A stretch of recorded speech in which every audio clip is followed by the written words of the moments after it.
Sekali lagi saya ingin ucapkan salam. Kita harus kompak dan bersemangat. Amin. Saudara masih on fire? Haleluyanya cuma satu. Saudara masih on fire? GPD Gedung Uni Philadelphia. Wah, haleluya, udah makan semua. Ya, kita harus on fire, saudara. Saya sangat bersuka cita. Saya nggak bisa ungkapkan dengan kata-kata. Kalau Ibu Gembala mungkin bisa merangkai kata, ya, dengan bahasa yang membuat saudara bisa tersentuh. Kalau saya memang itulah wanita, saudara ya, lebih puitis, ya saudara ya. Kalau suami katanya lebih cuek, karena suami tidak perlu berkata-kata, tetapi dengan apa saudara? Dengan tindakan. Istri saya mungkin berkata, papa kurang romantis, tapi dia nggak tahu sebenarnya saya lebih romantis dari dia.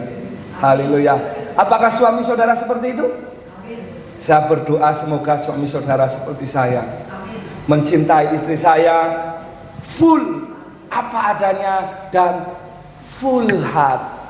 Seluruh hidup saya yang pasti untuk Tuhan, untuk istri dan anak-anak saya. Saudara, saya cuma berkata seperti ini, Tuhan Yesus terima kasih. Saya nggak bisa lagi ngomong.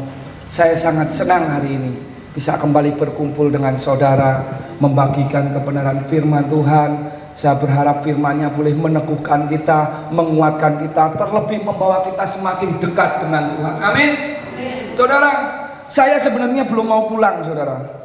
Tapi karena saya hampir setelah bertobat berapa puluh tahun yang lalu, saya nggak pernah nonton TV, saudara. Itulah yang membuat saya itu menjadi kuat, strong. Saya nggak pernah nonton TV, bahkan di pastori di sini pun sekalipun saya nggak pernah nonton TV. Kenapa? Menjadi komitmen dalam saya mengiring Tuhan. Setelah saya bertobat, saya tidak akan menonton TV. Kenapa? Karena menonton TV, saya nggak melarang saudara untuk menonton TV, nggak apa-apa. Tetapi ini pendapat saya pribadi. Karena saya kalau menonton TV, biasanya di berita-berita itu mengabarkan satu berita yang dilebih-lebihkan, yang didramatisir, sehingga orang yang melihat TV itu jadi tertarik. Kalau berita nggak dibikin yang heboh, tidak didramatisir kan nggak menarik ya saudara ya. Makanya dibikin yang berlebih-lebih. Nah, hari-hari kemarin 3 bulan yang lalu saudara sudah melalui ya. Itu beritanya begitu menakutkan sampai iman anak-anak Tuhan tergoncang. Ketakutan, ada khawatir yang berlebihan. Puji Tuhan, itu tidak berlaku buat saya. Kenapa bisa seperti itu? Karena saya tahu ketakutan yang berlebihan, kekhawatiran yang berlebihan. Sebenarnya saya mau bawakan firman pada pagi hari ini adalah tentang berhala yang sebenarnya dan berhala yang modern. Berhala modern di dalam perjanjian baru, kekhawatiran, ketakutan yang berlebihan, itu pun adalah berhala. Saudara tahu apa arti berhala? Haleluya. Saudara tahu arti berhala? Berhala adalah sesuatu apapun itu yang membuat batas antara kita dengan Tuhan. Ini kita, ini Tuhan, berhala di tengah-tengahnya. Menjadi pembatas antara kita dengan Tuhan, itu berhala. Berhala modern perjanjian baru nanti kita akan bahas itu. Tapi saya tergerak tidak menyampaikan tentang berhala, tetapi menyampaikan tentang jangan salah mengartikan salib. Pagi hari ini saya akan bawa tema dengan judul jangan salah mengartikan salib. Hari-hari ini orang banyak salah menafsirkan, orang banyak salah mengartikan apa itu hikmat. Bahkan di pandemi COVID-19, saya tidak berkata saya paling benar, tetapi selama 3 bulan lebih, kata Bu Gembala, kalau saya merasa mungkin hampir baru 2 bulan, 1 bulan, karena saya tetap sukacita di sana. Walaupun hati ada rasa rindu yang begitu hebat kepada istri, anak-anak, kepada jemaat semua untuk berkumpul ya. Saya rindu berkumpul sama saudara, berbagi pengalaman secara langsung dengan Tuhan. Tetapi Tuhan berkata, sabar nak, tunggu dulu, belum waktunya. Makanya kalau jemaat tanya di grup, kapan Pak Gembulan? Saya cuma jawab, tunggu waktunya Tuhan. Waktu Tuhan pasti yang terbaik. Itu adalah satu bentuk menyangkal diri, pikul salib. Jadi jangan sampai saudara salah mengartikan pikul salib atau menyangkal diri. hari ini yang kita akan bahas. Ini tentang pikul salib ini berseri, saudara ya, berseri. Jadi ada tiga, menurut apa yang saya dapat dalam pembacaan firman, pikul salib atau sangkal diri itu ada tiga versi, pasti dengan sudut pandang firman Tuhan. Banyak orang hari-hari ini salah mengartikan apa itu pikul salib, memakai ya firman Tuhan dengan alasan pikul salib untuk pembenaran diri sendiri, memakai hikmat kemarin untuk membenarkan pendapatnya sendiri. Hikmat, jangan kita beribadah kepada Tuhan, jangan dululah datang ke gereja, kita harus pakai hikmat ya. Kenapa? Karena kalau kita nanti datang ke gereja ada yang kena COVID-19 ya, kita akan terkontaminasi, terinfeksi. Kita harus pakai hikmat. Saya katakan pada pagi hari ini, itu adalah hikmat yang salah, hikmat yang dari manusia. Kalau itu ditempatkan pada masa-masa pandemi, pemerintah sudah mengeluarkan secara resmi, yaitu apa? Yaitu tidak boleh untuk mengadakan perkumpulan, terus kita menahan diri di rumah. Itu hikmat Tuhan. Saudara harus mengerti, hikmat Tuhan adalah tidak membuat kita jauh dari Tuhan, tetapi hikmat Tuhan membawa kita semakin dekat dengan Tuhan. Saudara, saya tidak pernah mempermasalahkan jemaat Tuhan pada masa-masa pandemi COVID-19. Saya sebenarnya malas membahas COVID. Saya sebenarnya gak nyaman sekali membahas apa itu corona apa itu. Karena yang saya tahu, Allah saya lebih besar, Allah saya lebih hebat, Allah saya lebih berkuasa atas segala yang ada di dunia ini. Apa yang perlu saya takutkan? Di dalam Roma pasal 11 ayat yang ketiga pernah 36, baik hidup atau mati adalah milik Tuhan. Saudara, hidup matimu milik Tuhan. Kalau engkau hidup, hidupmu milik Tuhan. Kalau engkau mati, mati juga di dalam Tuhan. Nanti kita akan belajar dari tokoh-tokoh Alkitab Perjanjian Baru dan Perjanjian Lama. Tapi karena waktu durasi, saya akan mempersingkat, mungkin hanya satu seri yang saya sampaikan, karena ini sifatnya pengajaran. Saudara yang terkasih di dalam Tuhan, saya di Jakarta, saya berdoa, saya berlutut di bawah kaki Tuhan, saya menangis, saya berkata kepada Tuhan, Tuhan, sampai kapan saya harus di sini? Pasti saudara ingat, saya pernah sampaikan firman Tuhan walaupun secara online. Saya mengangkat tema Gua Adulam. Saudara masih ingat? Seperti Daud di Gua Adulam, mengalami kesepian, ditinggalkan. Daud menangis, Daud merasa hancur hati. Tetapi pada waktu Daud mengambil keputusan di Gua Adulam untuk mencari Tuhan lebih sungguh, untuk sungguh-sungguh mencari hadirat Tuhan, maka Alkitab katakan dia keluar sebagai pemenang lebih daripada pemenang. Saya berharap saudara di tempat ini adalah jemaat Tuhan yang lebih daripada pemenang.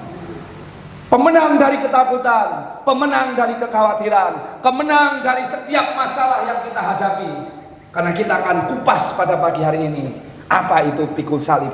Jangan sampai salah mengartikan. Saya periksa ke dokter, ini saudara, jadi saudara tenang. Saya tes dan saya dinyatakan sehat walafiat. Haleluya. Saya fotokopi, saya yang asli saya kasih ke Pak RT. Saya tetap melakukan prosedur seperti janji saya sebelum saya pulang. Saya laporan dan saya sampaikan ini agar saudara tenang. Saya sehat-sehat saja. Karena darah Yesus lebih dahsyat dari virus. Haleluya. Puji Tuhan.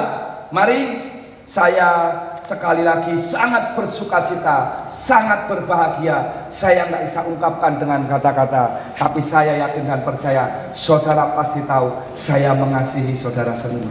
Haleluya. Tapi ya beginilah saya, karena saya adalah laki-laki. Semua laki-laki hampir semuanya seperti itu. Ya, Pak Ogyo juga begitu kan? Apakah bisa ngomong sama istri setiap hari I love you? Bisa nggak? Pak Winoto? Bisa? Oh haleluya. Berbahagialah istri yang memiliki suami setiap hari bisa berkata I love you. Saya pikir kemarin 3 bulan di 3 bulan lebih ya di Jakarta. Saya pikir Tuhan mau datang kali yang kedua. Ada yang berpikir seperti itu? Haleluya. Dunia betul-betul mencekam, menakutkan. Kalau kita tidak melekat pada firman Tuhan, kita akan kehilangan arah, tergoncang iman kita. Makanya saya pada waktu di sana lebih banyak saya menyelidiki firman daripada bekerja. Karena saya pikir jangan-jangan nanti siang, nanti sore, nanti malam Tuhan datang. Dan dia berkata, aku mau memanggil anak-anakku yang hidup benar di hadapanku. Saya ketinggalan. Makanya saya telepon ibu gembala terus, mah gimana mah? Takutnya dia udah terangkat, saya ketinggalan saudara. Saya udah ketakutan, saya khawatir. Waduh, wah saya harus sungguh-sungguh di dalam Tuhan. Makanya saya katakan, selagi hari ini pemerintah sudah katakan secara resmi, apa? Sudah boleh ibadah, tetapi dengan protokol pemerintah. Saudara, jangan buang kesempatan itu. Datang cari Tuhan. Alkitab katakan, cari Tuhan, maka engkau akan hidup. Saudaraku yang terkasih dalam Tuhan, gak ada alasan. Saya katakan, awal-awal pandemi saya bilang, virus ini adalah satu cara untuk antikris sedang mau muncul ke permukaan. Jangan sampai hanya virus kayak gini, iman kita digoncang, kita jauh dari Tuhan. Ini belum seberapa, ini permulaan. Saudara tahu itu, ini permulaan. Saya nggak pernah takut, karena saya sudah mempersembahkan hidupku untuk Tuhan. Saya nggak pernah takut. Tapi kita harus waspada dan berjaga-jaga. Kenapa? Karena ini adalah permulaan. Jangan sampai hanya gara-gara ini kita memakai banyak alasan. Saya sudah ibadah apa? Online. Saudara, kalau 3 bulan terakhir kemarin saya tidak permasalahkan, karena memang kita harus tunduk kepada pemerintah. Pemerintah menghimbau tidak boleh ada kerumunan, tidak boleh mengadakan kegiatan yang bersifat komunal. Kita harus tunduk, kita hormat kepada pemerintah. Kita nggak ada alasan, itu namanya hikmat. Kita tidak datang bergereja, tetapi melakukan ibadah online. Hati kita, hidup kita, persiapkan sungguh-sungguh untuk Tuhan. Saya akan hormat kepada saudara. Tapi kalau hari ini, saya katakan hari ini, bahkan mungkin minggu-minggu yang lalu, di tempat ini sudah ada ibadah secara langsung. Dan saudara masih beralasan, aku tidak bisa ibadah karena alasan sesuatu dan lain hal. Saya katakan, saudara belum menang atas kehidupan saudara. Karena saya katakan, pada saat kita datang ke rumah Tuhan, firman Tuhan katakan, ibadah mengandung banyak janji. Ibadah mengandung banyak berkat yang Tuhan sediakan, yang saudara tidak dapatkan secara online. Jadi mari persiapkan hati kita, kita akan masuk dalam kebenaran firman Tuhan yang akan saya beri tema, jangan salah mengartikan salib. Jadi saudara biar tidak mensalah artikan apa itu pikul salib, apa itu sangkal diri. Kita akan buka di dalam Matius. Haleluya. Kita buka di dalam Matius. Nanti saya mohon bersiap-siap Ibu Gembala untuk membantu membacakan. Haleluya. Jadi menurut sudut pandang yang saya baca kebenaran firman Tuhan, saya dapatkan ada 3 pengertian mengenai pikul salib yang terdapat di dalam Matius pasal 16 ayat yang ke-24. Nanti Ibu Gembala bisa sambung di dalam Matius pasal yang ke-10 ayat yang ke-38 dan Lukas 14 ayat yang ke-27. Kita akan buka di dalam Matius pasal 16 ayat yang ke-24. Haleluya. Saudara, jadi kita akan belajar bersama-sama bahwa ternyata memikul salib, menyangkal diri, tidak bisa kita paksakan sesuai dengan keberadaan kita. Tetapi firman Tuhan menjelaskan secara gamblang apa itu pikul salib, apa itu sangkal diri. Kenapa? Karena firman Tuhan katakan sampai akhir penderitaannya, mulai dari disiksa, disalib, ditusuk lambungnya, mati untuk kita, Yesus sudah alami. Itu namanya pikul salib. Itu namanya menyangkal diri. Yesus sudah berikan teladan yang luar biasa kepada kita. Mari baca di dalam Matius pasal 16 ayat yang ke-24. Kita bangkit berdiri. Lalu Yesus berkata kepada murid-muridnya, setiap orang yang mau mengikut aku, ia harus menyangkal dirinya, memikul salibnya dan memikul aku. Menyangkal dirinya dan mengikut aku. Haleluya, silakan duduk. Saudara, kita telah baca di dalam Matius pasal 16 ayat yang ke-24. Di situ dengan perikop syarat-syarat mengikut Yesus. Saudara, seri pertama menyangkal diri di sini diartikan, bisa diulang Ibu Gembala, Matius pasal yang ke-16 ayat yang ke-24. Matius 16 ayat 24. Seorang murid 16 ayat 24. Haleluya. Lalu Yesus berkata kepada murid-muridnya, perhatikan, setiap orang yang mau mengikut aku, ia harus menyangkal dirinya. Stop sampai di situ. Ia harus menyangkal dirinya, memikul salibnya dan mengikut aku. Itu yang pertama. Jangan salah mengartikan salib Tuhan. Saudara, kalau kita baca dalam terjemahan sehari-hari, Matius pasal 16 ayat yang ke-24, Ibu Gembala boleh bacakan? Saudara perhatikan baik-baik di sini. Dalam terjemahan mudah dibaca. Matius pasal 16 ayat yang ke-24. Saudara perhatikan di sini. Lalu Yesus berkata kepada murid-muridnya, Yes. setiap orang yang mau mengikut aku, ia harus menyangkal Itu dirinya. Lembaga Alkitab Indonesia, terjemahan sehari-hari. Saya akan bukakan buat saudara. Saudara tetap fokus kepada Matius 16 ayat yang kedua, Lembaga Alkitab Indonesia. Saya akan bacakan dalam terjemahan bahasa sehari-hari. Haleluya. Sudah ketemu? Kemudian Yesus Perhatikan. berkata kepada murid, Kemudian Yesus berkata kepada murid-muridnya, jika ada orang yang mau mengikut aku, jika ada orang yang mau mengikut aku, ia harus melupakan keinginan-keinginannya sendiri. yes, stop sampai di situ, diulang. Jika ada orang yang mau mengikut aku, Jika ada orang yang mau mengikut aku, Yesus, ia harus melupakan keinginan-keinginannya sendiri. ia harus melupakan apa, saudara? Keinginan-keinginannya sendiri. Yesus tidak pernah memperdulikan nyawanya, tubuhnya mati di kayu salib buat saudara dan saya, karena dia mengemban satu misi, memiliki tujuan datang ke dunia untuk menyelamatkan semua manusia di muka bumi ini. Saudara, dari Alkitab, Lembaga Alkitab Indonesia katakan, setiap orang yang mau mengikut aku, ia harus menyangkal dirinya atau pikul salib. Dalam terjemahan bahasa sehari-hari dikatakan melupakan keinginan-keinginan sendiri. Itu yang pertama. Menyangkal diri adalah kita melupakan keinginan-keinginan diri sendiri. Saudaraku, apakah saudara ngerti arti dari pikul salib? Haleluya. Ada yang ngerti arti pikul salib? Kita akan bahas pada pagi hari ini. Ada yang tahu pikul salib? Ibu Gembala, pikul salib apa?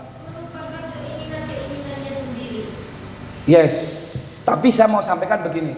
Pikul salib adalah segala sesuatu yang kita terima, yang kita hadapi, tetapi kita tidak pernah melakukan kesalahan. Saya kasih contoh. Saya, saudara, tidak pernah berbuat jahat kepada orang. Saya tidak pernah berniat untuk menjahati misalnya Om Filipus. Ini contoh. Tapi Om Filipus di belakang saya jahat kepada saya, memfitnah saya. Ini contoh ya, Bro ya. Itu namanya pikul salib. Kita tidak melakukan kesalahan, tetapi kita menerima hal-hal yang tidak baik dalam kehidupan kita. Itu namanya pikul salib. Kemarin saya pernah sampaikan khotbah pada waktu online-nya, saudara ya. Ada seorang hamba Tuhan, di daerah sesuatu saya nggak bisa sebutkan. Dia melakukan kesalahan karena melakukan tindak kriminal asusila dan dia masuk ke dalam penjara. Ya memang konsekuensi hukum di Indonesia, orang yang berbuat jahat harus dihukum, disidang masuk ke penjara. Dan waktu dia masuk di dalam penjara itu, dia dijauhi oleh teman-teman sepelayanannya, dia dijauhi oleh jemaat Tuhan, dan dia berkata, saya pikul salib karena semua orang meninggalkan saya. Salah. Saya katakan, pikul salib bukan seperti itu. Kalau kita melakukan kesalahan dan kita harus menerima akibatnya, terus kita berkata ini adalah pikul salib, salah saudara. Karena kalau kita melakukan kesalahan, kita harus terima yang namanya konsekuensi hukuman akibat dari perbuatan kita. Apa yang harus kita lakukan? Bertobat, minta ampun sama Tuhan, minta kekuatan Tuhan agar kita bisa melewati konsekuensi yang kita terima. Itu namanya kesalahan kita. Tapi orang banyak hari-hari ini melakukan kesalahan, dan setelah dia menerima akibatnya, dia berkata, Tuhan berikan saya kekuatan karena saya sekarang sedang memikul salibmu. Ada yang begitu? Bikin masalah sama suaminya. Suaminya diproses terus dengan perkataan, mungkin dengan tindakan, sikap, tingkah laku kita. Dan pada waktu suami itu emosi naik darah, dia marah. Suami merasa terintimidasi, istri merasa tertekan, merasa sakit hati, kecewa. Dan istri bilang begini, Tuhan tolong jamah suami saya sudah tidak kuat. Ngomongnya pikul salib. Kenapa saya dapat suami yang seperti itu? Salah saudara. Pikul salib atau sangkal diri adalah kita tidak berbuat kesalahan, tetapi kita menerima sesuatu yang tidak baik dalam kehidupan kita. Itu pikul salib. Di dalam Yakobus pasal yang ke-12 dikatakan apa? Jika kita tahan uji, kita tahan dalam pencobaan, kita tidak melakukan satu kesalahan pelanggaran, tetapi Tuhan izinkan masalah, Tuhan izinkan ujian datang kepada kita, dan kita bertahan, kita menjadi pemenang, lebih dari pemenang karena Tuhan. Alkitab katakan, mahkota Tuhan sudah sediakan buat setiap kita. Amin saudara. Saudara yang terkasih dalam Tuhan, kita belajar dari Paulus. Saudara tahu Paulus, tokoh yang menulis begitu banyak kitab-kitab dalam perjanjian baru. Pada waktu itu bahkan dia menjadi saksi atas terbunuhnya Stefanus, diaken atau pemimpin-pemimpin gereja yang didoakan oleh rasul-rasul pada waktu itu. Pemimpin gereja mula-mula Kristen di Yerusalem. Stefanus dibunuh di depan Paulus. Paulus menjadi saksi, dan dia begitu berkobar-kobar untuk membunuh pengikut-pengikut Tuhan di Yerusalem pada waktu itu. Saudara tahu apa yang terjadi? Dalam perjalanannya Paulus, Tuhan berbicara secara langsung. Paulus menjadi buta. Saudara tahu apa yang terjadi? Paulus melalui perjumpaan secara pribadi dengan Tuhan, dia bertobat saudara. Dia minta ampun sama Tuhan, dan dia mengambil keputusan menjadi murid Tuhan. Tapi saudara tahu apa yang terjadi? Saya bisa membayangkan pada waktu Paulus mengambil komitmen menjadi pengikut Tuhan, semua orang-orang yang tadinya ada di pihak dia bahkan berencana untuk menangkap dia, untuk membunuh Paulus. Dan Paulus mau datang kepada orang-orang percaya. Bahkan Ananias, waktu Tuhan ngomong secara langsung kepada Ananias, datanglah ke jalan lurus, temui Paulus, doakan dia, karena dia aku mau pakai menjadi alatku yang luar biasa. Ananias ngomong seperti ini, aduh Tuhan, orang ini kan datang mau bunuh kita semua yang percaya kepadamu, kenapa engkau berbelas kasihan kepada dia? Tuhan ngomong apa? Tuhan ngomong seperti ini, kamu tidak tahu bahwa dia akan kupakai secara luar biasa untuk memuliakan namaku. Saudara, Paulus menghadapi satu masalah dalam kehidupannya yang begitu serius. Dia kembali kepada kehidupannya yang lama, dia ditolak bahkan mau dibunuh. Dia datang kepada orang yang dia anggap sebagai orang yang satu iman, percaya kepada Yesus, pada ketakutan. Saudara tahu, akhirnya Paulus memulai pelayanannya dengan dia menjadi pembuat tenda. Dia bekerja sambil melayani Tuhan.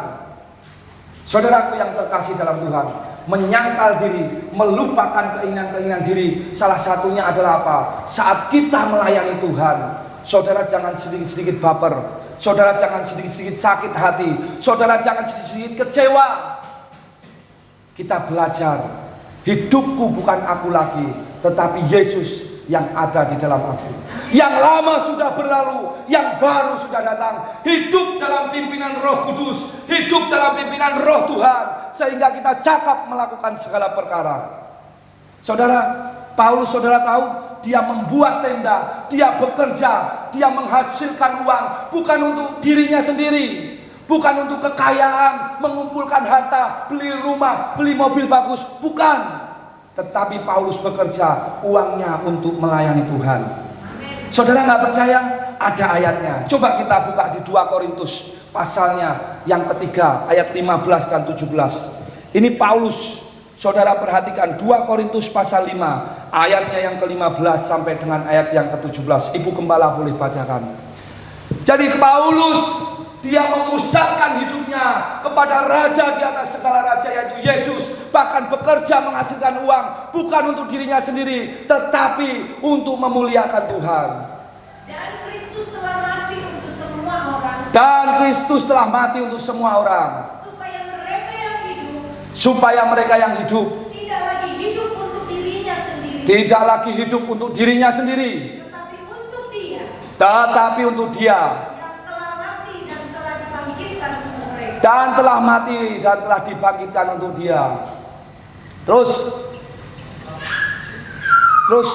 sebab itu kami tidak lagi menilai seorang juga pun menurut ukuran manusia, dan jika kami pernah menilai Kristus menurut ukuran manusia, sekarang kami tidak lagi menilainya demikian. Jadi siapa yang ada di dalam Kristus, ia adalah ciptaan baru. Haleluya. Paulus memberikan satu suratnya kepada jemaat di Korintus. Jadi siapa yang ada di dalam Kristus, ia adalah ciptaan yang baru. Yang lama sudah berlalu, sesungguhnya yang baru sudah apa saudara? Sudah datang. Hidupnya yang lama mau menganiaya, mau membunuh jemaat Tuhan, diubahkan oleh Tuhan, yaitu hidupnya yang Tuhan berikan kesempatan untuk melayani Tuhan. Saudara, jika engkau hidup saat ini, Tuhan sedang mengizinkan saudara, Tuhan sedang memberikan kesempatan kepada saudara untuk memuliakan nama Tuhan. Karena hidup saudara yang sekarang bukan hidup milik kita lagi, kedagingan yang menguasai kita, tetapi Tuhan yang menguasai hidup kita. Maka buah-buah roh saudara akan hasilkan. Ada kasih di sana, ada sukacita di sana, ada damai sejahtera, ada kesabaran, ada kemurahan, kebaikan, kesetiaan, kelemah lembutan, penguasaan diri. Itu yang akan dihasilkan saudara kalau saudara belajar menyangkal diri dengan cara yang benar, seperti yang firman Tuhan katakan, yaitu apa? Melupakan keinginan-keinginan diri. Paulus bekerja, dia memiliki banyak harta, tetapi dia tidak pakai untuk keinginannya sendiri, tetapi untuk menopang pekerjaan pelayanannya pada waktu itu. Saudara, saya rindu membaca di dalam Kisah Para Rasul, pasalnya yang ke 20, ayatnya yang ke 33 sampai 35. Ini Paulus saudara ya. 33. Perak atau emas Yes. atau pakaian tidak pernah aku ingini dari siapapun juga. Ya. Aku sendiri tahu bahwa dengan tanganku sendiri aku telah bekerja untuk memenuhi keperluanku dan keperluan kawan-kawan serta perjalananku. Dalam segala sesuatu telah memberikan contoh kepada kamu bahwa dengan bekerja demikian kita harus membantu orang-orang yang lemah dan harus mengingat perkataan Tuhan Yesus, sebab Ia sendiri telah mengatakan, aku lebih berbahagia memberi daripada menerima.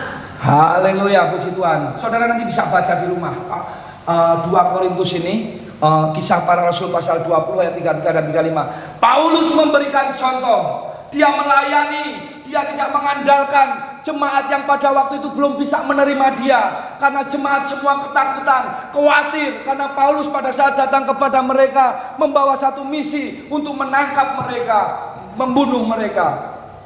Tetapi Paulus tidak tinggal diam. Dia tidak memelas diri. Cara pikir kita, kalau bahasa Ibrani dikatakan metanonia, perubahan cara pikir, bahwa kalau kita bekerja untuk Tuhan. Jangan untuk kepentingan diri kita sendiri. Kalau kita memiliki keluarga, kita memiliki anak istri kita, keluarga kita untuk Tuhan. Jangan gara-gara istri atau anak kita jauh dengan Tuhan. Apalagi saudara di sini dikatakan, kalau kita saudara, kalau kita bekerja, kalau kita misalnya semua aspek kehidupan kita, saudara, kegiatan-kegiatan lain, apapun bentuknya itu, kalau itu membuat kita jauh dengan Tuhan, kita lebih mementingkan ego kita lebih mementingkan keinginan kita mulai rubah pola pikir kita. Hari ini saya belajar untuk menanggalkan keinginan diri saya sendiri, tetapi saya akan ubah apapun yang saya kerjakan semua untuk Tuhan. Maka saudara akan melihat pintu-pintu Tuhan bukakan. Mungkin saat ini saudara merasa pintu tertutup, satu pintu tertutup. Kalau saudara bekerja untuk Tuhan, menyangkal diri dengan benar, saudara akan melihat 1000 pintu Tuhan bukakan buat saudara. Haleluya. Itu Paulus, saudara. Saya kebayang Paulus begitu tidak enaknya hidupnya, karena dia ditolak dari teman lama maupun teman yang akan baru. Tapi dia tidak mengasihani diri, tetapi dia melakukan satu tindakan, yaitu dia bekerja untuk Tuhan. Yang kedua, saudara, kita belajar dari Yusuf. Saudara tahu Yusuf, saudara? Yusuf adalah salah satu anak dari Yakub atau Israel. Dan Yusuf itu kemarin ibadah online, Ibu Ivi pernah angkat ini. Yakub pada usia 17 tahun dia dibuang oleh saudara-saudaranya.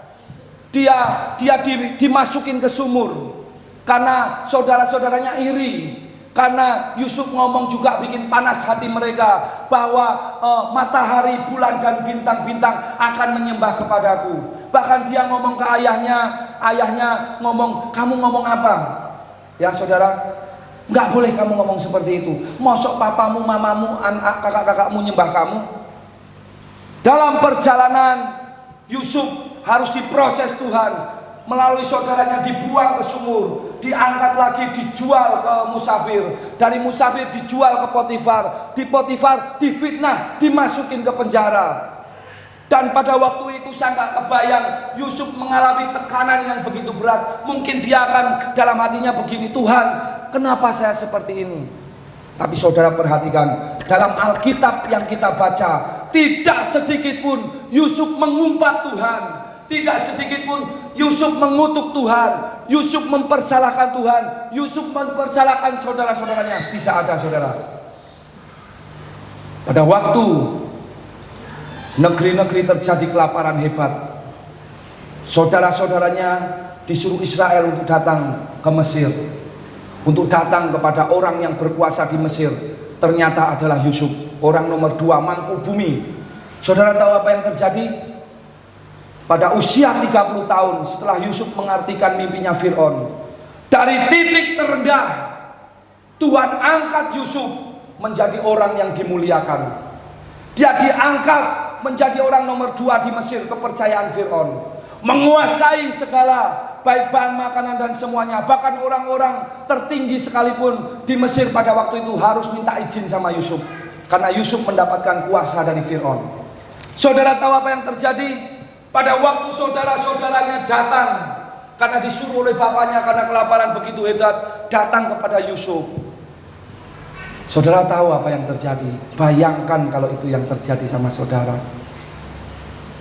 Mungkin saudara alami, berpuluh-puluh tahun yang lalu ada orang yang menyakitimu, merencanakan membunuh kamu, merencanakan mencelakakan kamu, menyakitimu, membuat kamu begitu terluka, bahkan mungkin keluar dari kata kita, sampai mati pun aku gak akan ngasihi, aku gak akan mengampuni dia.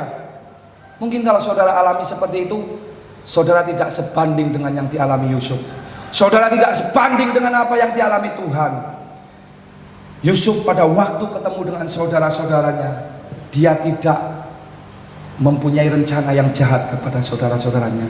Bahkan pada waktu dia mengungkapkan jati dirinya, dia berkata seperti ini, "Jangan takut, karena Tuhan yang membawaku terlebih dahulu ke sini." 2 kali Yusuf berkata kepada saudara-saudaranya bahwa Allah ya yang membawa Yusuf ke situ untuk memelihara kehidupan dari bangsa Israel. Saudara tahu makna dari cerita ini? Dari cerita ini apa? Yusuf belajar menyangkal dirinya untuk tidak menuruti keinginan dagingnya. Kalau Yusuf dia tidak menyangkal diri, pasti dia akan membalas dendam. Pasti dia akan berbuat seperti yang saudara-saudara lakukan pada waktu kepada dia 13 tahun yang lalu. Benar nggak saudara? Tidak gampang saudara. Saya bilang pada waktu doa siang kemarin kepada kita semua, saya memiliki masa lalu yang tidak baik. Saya diancam mau dibunuh, saya mau diancam mau dicelakakan sama orang. Dan pada waktu sebelum saya bertobat, saya belum mengalami perjumpaan secara pribadi dengan Tuhan. Saya mereka-rekakan yang jahat buat orang itu. Nanti kalau saya sudah berhasil, awas ya. Nanti kalau saya sudah bisa pilih kesempatan untuk balas dendam, awas ya. Tapi pelan tapi pasti, saat kita menyelidiki firman Tuhan, Tuhan lembutkan hati kita. Dan Tuhan katakan seperti ini, kalau engkau terus simpan sampah dalam hidupmu, maka pintu-pintu berkat, pintu-pintu kemuliaan, pintu-pintu yang Tuhan sediakan, Tuhan akan tutup. Pagi ini saya berkata, kalau saudara tetap menyimpan kepahitan, saudara tetap menyimpan luka batin, kecewa, kemarahan, dendam, saya katakan, jangan pernah berharap saudara akan naik level. Firman Tuhan akan digenapi, engkau tidak akan pernah turun tetapi naik, engkau akan jadi kepala dan bukan ekor. Itu tidak akan terjadi sama saudara. Kita belajar dari Yusuf. Pada waktu saudara-saudaranya datang, dia tidak bilang begini, wah kesempatan nih, tak bikin habis sekarang. Enggak. Tapi Yusuf kalau saudara perhatikan, justru dia seperti pingin nangis rasanya. Dan dia akhirnya membekali mereka, uangnya dikembalikan. Saudara, mari kita belajar. Hari ini firman Tuhan menyangkal diri adalah kita belajar untuk melupakan keinginan-keinginan diri kita sendiri. Karena hidup kita bukan kita lagi, bukan daging yang memimpin kita, tapi Kristus yang menguasai kehidupan saudara dan saya. Kalau kita bisa marah, keinginan kita untuk marah, bisa kita marah. Mungkin kita lebih berkuasa dengan orang yang di bawah kita. Mungkin saat ini roda berputar, orang yang dulunya lebih di atas kita, sekarang di bawah kita. Kita punya kesempatan untuk menghina dia, untuk menjauhi dia, untuk mempersalahkan dia, untuk kalau bahasanya sini itu syukur kapok, ngapok-ngapok bisa. Coba kalau misalnya sekarang saya kasih contoh, Pak Winoto. Pak Winoto misalnya 10 tahun yang lalu, 20 tahun yang lalu, ada di sini, nggak usah Pak Winoto, yang mungkin kecewa, sakit hati, dendam, bahkan mungkin keluar kata dari mulutnya sampai mati, aku nggak akan bisa mengampuni dia sampai mati. Kalau lihat orangnya yang menyakiti kita, terus kita lihat dia itu ketiban kejatuhan, masalah atau hidupnya semakin baik, wah rasain tuh, kapok tuh, bener nggak saudara? Ada yang ngalamin seperti itu? Di sini nggak ada ya saudara ya? Haleluya, nggak ada yang ngaku. Haleluya, haleluya. Saya berdoa nggak ada beneran. Ya saudara ya, karena itu menghalangi berkat Tuhan turun atas kita. Saudara, saya mau kasih tahu, Yusuf bisa pada waktu itu dia bilang begini, kapokmu kapan? Bahkan saya bilang kemarin di doa siang begini, mungkin Yusuf ya pada waktu itu udah gak kepikir keluarganya masih ada, bapaknya masih ada, karena di situ dia udah dikasih sama Fir'aun, istri dari Potifera, jabatan, dia punya kekuasaan, punya harta, punya segalanya, anak istri Manasye, Efraim, Tuhan udah kasih di masa kesukarannya. Tiba-tiba ujuk-ujuk kalau bahasa Inggrisnya, saudara tahu, Yusuf 13 tahun, usia 17 tahun dibuang sama saudaranya ke sumur. Mengalami titik terendah, proses Tuhan terjadi. Sampai usia 30 tahun Tuhan balikan, dari titik terendah Tuhan angkat tinggi. Usia 30 tahun Yusuf dipanggil Fir'aun. Di situ mengalami titik balik. Dia menjadi orang yang sangat dimuliakan oleh Tuhan. Tahu apa yang terjadi? Saudaranya datang, saudara. Saya mau minta makanan, coba kalau itu yang saudara alami. Saudara akan apa? Saudara akan bilang gini, kapok kamu, syukur kalau bisa tak bikin susah sekalian. Ya nggak saudara? Manusiawi. Makanya saya sampaikan pada pagi hari ini, membangun manusia rohani, kita akan mengerti apa arti dari menyangkal diri. Bukan kita melakukan kesalahan, kita menerima akibatnya, terus kita berkata, Tuhan kuatkan saya karena saya sedang mengalami pikul salib. Ngawur. Kalau saudara melakukan kesalahan, ya terima akibatnya, konsekuensi saudara hadapi. Kalau saudara nggak mampu, minta sama Tuhan, bertobat dulu, minta ampun, minta kekuatan Tuhan. Tuhan tetap akan mengampuni kita, karena Tuhan adalah Allah yang Maha Kasih. Tapi kalau saudara tidak melakukan apa-apa seperti Yusuf, dan harus melewati proses penyangkalan diri, melewati salib, kalau bahasa dalam perjanjian baru, seperti Paulus, maka Tuhan sendiri akan menyertai Yusuf. Walaupun di penjara, Yusuf tetap dikasihi oleh kepala penjara, tetap bersinar di dalam kegelapan.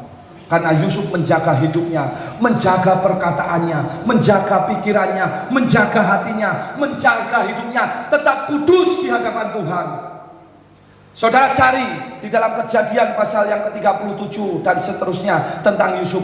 Enggak ada sedikit pun saya melihat Yusuf menghujat Tuhan, Yusuf komplain sama Tuhan, Yusuf marah sama Tuhan, Yusuf saudara marah sama saudara-saudaranya. Enggak ada.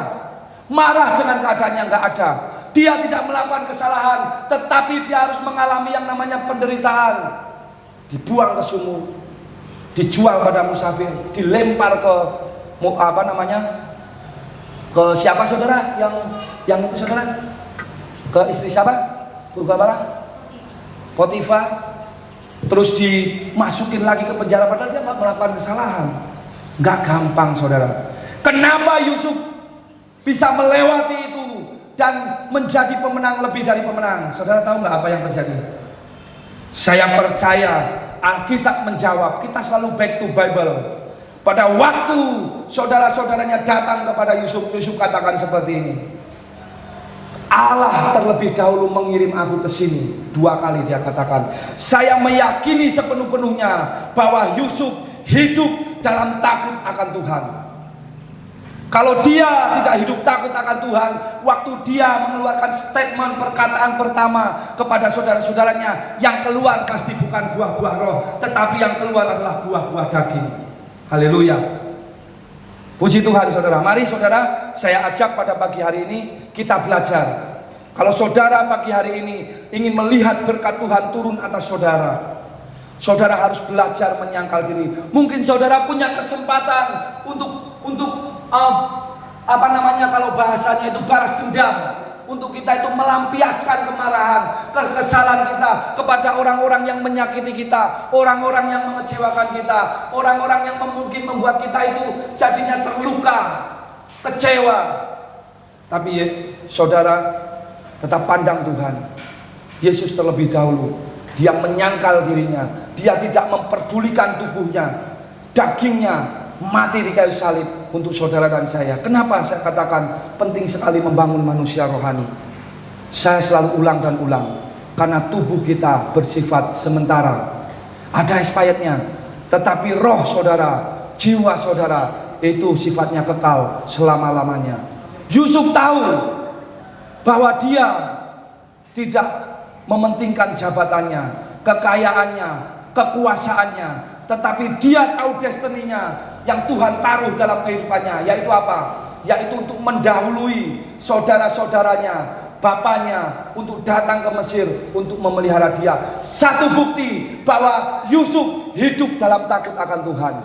Makanya saya katakan, kalau saudara hidup dalam takut akan Tuhan, rahasia-rahasia yang dilihat dengan kacamata manusia kita, kedagingan kita sepertinya nggak tahu. Tetapi kalau kita terus mengasah, mempertajam manusia rohani kita, caranya bagaimana? Saya selalu ulang, baca firman Tuhan, banyak berdoa. saudara melakukan firman Tuhan, maka saya pastikan hal-hal yang tersembunyi, yang tidak pernah dilihat oleh mata, yang tidak pernah didengar, yang tidak pernah timbul dalam hati kita, yang tidak pernah kita bisa pikirkan, Tuhan sudah sediakan buat saudara. Belajar menyangkal diri. Kalau saudara mungkin saat ini sadar, oh iya ya, aku sekarang ketemu orang yang dulu benar-benar membuat saya itu sengsara, membuat saya itu benar-benar susah, membuat saya benar-benar kecewa, membuat saya ini benar-benar dendam, saya terluka, bahkan sampai kapanpun saya tidak akan bisa ngampuni dia. Saudara, saya katakan itu awal untuk saudara hidupnya tidak akan diberkati. Saudara tidak akan hidup dengan penyertaan dan pemeliharaan Tuhan. Tapi kalau saudara katakan seperti ini, terima kasih Tuhan buat proses, buat ujian, buat cobaan yang Tuhan izinkan datang, sehingga sekarang hidup saya semakin lebih baik di dalam Tuhan. Maka saudara akan mengeluarkan buah-buah roh. Coba kalau waktu itu Yusuf langsung keluar, buahnya adalah kedagingan, marah, tangkap dia, masukkan penjara, kalau perlu bunuh. Bisa nggak Yusuf lakukan itu? Bisa. Hatinya tidak akan ada damai sejahtera. Dia punya segalanya, uang punya, harta punya, istri punya, anak punya, tahta punya, semua punya. Tapi dia akan tertuduh selama-lamanya. Aku membunuh saudara-saudaraku, aku menganiaya saudaraku. Benar, aku dulu, karena mereka aku sengsara. Tetapi Yusuf menjawab dalam firman Tuhan, tenang saudaraku, gak usah takut, gak usah khawatir, karena Allah kita yang menyuruh aku terlebih dahulu datang ke sini untuk memelihara keluarga kita. Itu satu bukti Yusuf hidup dalam koramdeonya Tuhan. Yusuf hidup takut akan Tuhan. Mari, saudara mau diberkati? Saudara harus tanggalkan manusia lama. Hidup sekarang dengan manusia yang baru. Yang pertama, kita memahami salib adalah belajar menyangkal diri, mementingkan kepentingan orang lain, bukan diri kita sendiri. Maka kita akan diberkati oleh Tuhan. Mari kita bangkit berdiri. Saudara, yang kedua nanti ada di dalam Lukas. Di dalam Lukas pasal 14 ayat yang ke-7. Kalau saudara ikuti, saya belum selipin nih saudara kesaksian-kesaksian selama saya di Jakarta. Saya harus menyangkal diri, belajar untuk tidak mengasihani diri. Tetapi saya belajar, apapun yang saya alami, Allah turut bekerja untuk mendatangkan kebaikan. Roma 8 ayat 28. Semua yang saudara alami, jangan saudara berharap ikut Tuhan ngalaminya yang baik-baik aja, jangan. Tapi saudara harus bersiap, hal terburuk sekalipun saudara alami, walaupun saudara tidak melakukan kesalahan, saudara tetap berkata, terima kasih Tuhan, Engkau baik, selama-lamanya baik, selalu baik untuk kami semua. Tuhan Yesus memberkati. Mari kita angkat pujian.